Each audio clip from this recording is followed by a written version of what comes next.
ओम गम गणपते नमः. ओम गम गणपते नमः. ओम गम गणपते नमः. आता हे मार्गशीर्ष महिना चालू झालेला आहे आणि मार्गशीर्ष महिने महालक्ष्मीचं व्रत की लक्ष्मीचं व्रत हे केलं जातं. प्रत्येक घरोघरी, जवळजवळ प्रत्येक घरोघरी ही पूजा केली जाते. आणि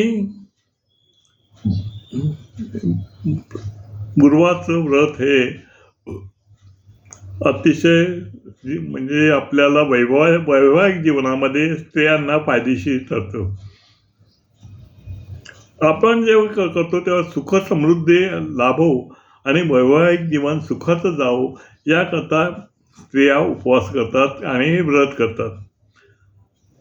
आणि ज्यांचं विवाह जमलेला नसतो किंवा ज्या कन्या आहेत आणि विवाह जमलेला नाही आणि त्यांना सुद्धा हे व्रत केलं का त्यांना सुद्धा विवाहाचा योग येतो. असं तऱ्हेचं हे व्रत सर्व स्त्रिया जवळजवळ करतात. आणि त्याची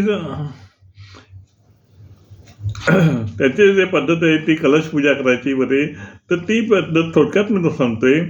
एक लक्ष्मी व्रताचं पुस्तक मिळतं, कथा असते, त्याची ती कथा वाचायची असते. आणि एक कलश घेऊन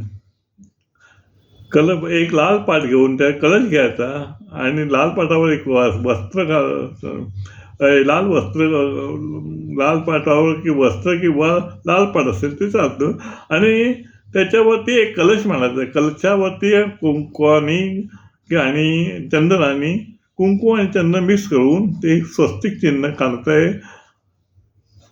आणि त्या देवाच्या कलशाची पूजा आपल्या करायची. त्यात कलशामध्ये 5 पाने म्हणजे विड्याची पाने घ्या किंवा आंब्याची पानं घ्या, अशी 5 पानं ठेवून त्याच्यामध्ये एक श्रीफळ नारळ ठेवायचे आणि कलशामध्ये नाणं, सुपारी, अक्षता इत्यादी ठेवायचं आहे. अशा प्रकारे सर्वात सोपी अशी पूजा सांगत आहे. आणि असं आपल्याला सहज कोणालाही जमेल अशी पूजा आहे. आणि आपण त्याच्यामध्ये समोर एक गुळ खोबऱ्याचा देवाला नैवेद्य असतो, तो ठेवायचा आहे. हळद कुंकू वगैरे वाहून आणि गजरा किंवा फुलं किंवा हार असा एक देवीचा फोटो समोर ठेवून तिला हाराची पूजा करायची आहे. हार घालायचा आहे आणि आपल्या कथेला प्रारंभ करायचा आहे. ही पूजा संध्याकाळी म्हणजे सायंकाळनंतरच करायची आहे. आणि सकाळी देवालाच आपली पूजा करायची. आणि कथावर म्हणजे आपण पोथी वाचतो, जी कलश मांडून जी पूजा करतो ती संध्याकाळी करायची.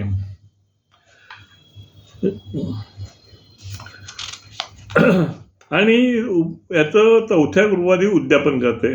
अतिशय थोडक्यात पूजा सांगतोय. 4थ्या गुरुवारी उद्यापन करते. गाईला उपवास सोडवण्यापूर्वी गाईला अन्नदान करते. तसेच या पूजेमध्ये गणेश पूजन सुद्धा करणं महत्त्वाचं आहे. आणि ते सुद्धा एक सुपारी मांडून गणेश पूजन करता येतं, हे आपल्याला माहीतच आहे. लक्ष्मीची कथा वाचणं हे सगळ्यात महत्त्वाचं आहे. आणि गुळ खोबऱ्याचा नैवेद्य हा लक्ष्मीचा नैवेद्य आहे, हे लक्षात घ्या.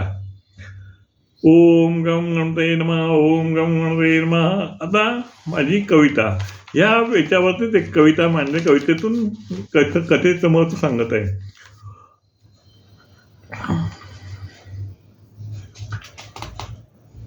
श्री लक्ष्मी देवे नमः. श्री लक्ष्मी देवे नमः. ओम श्री लक्ष्मीभ्यो नमः. ओम श्री लक्ष्मीभ्यो नमः. रांगोळीवरती पाट रांगोळीवर पाट, रांगोळी सभोवार. रांगोळीवर पाट, रांगोळी सभोवार. स्वस्तिक कलशावर, कलश पाटावर. स्वस्तिक कलशावर, कलश पाटावर. स्वस्तिक काढणे करा, चंदन कुंकू वापर. स्वस्तिक काढणे करा, चंदन कुंकू वापर. हळद कुंकू तांदूळ, नाणे सुपारी पत्री नको विसर. नाणे सुपारी पत्री नको विसर. पोथी वाचन श्रवण, बसा देवी समोर. पोथी वाचन श्रवण, वाचन किंवा श्रवण करा दैवीचे समोर बसून करायचे. पोथी वाचन श्रवण बसा देवी समोर, देवीचे मंत्र येऊ दे मुखातून. उद्यापन करणे शेवटचा गुरुवार, उद्यापन करणे शेवटचा गुरुवार. गाईला घास असे महत्व फार, गाईला घास असे महत्व फार. सोन्याच्या पावलांनी येते लक्ष्मी घरोघर, सोन्याची पावलांनी येते लक्ष्मी घरोघर.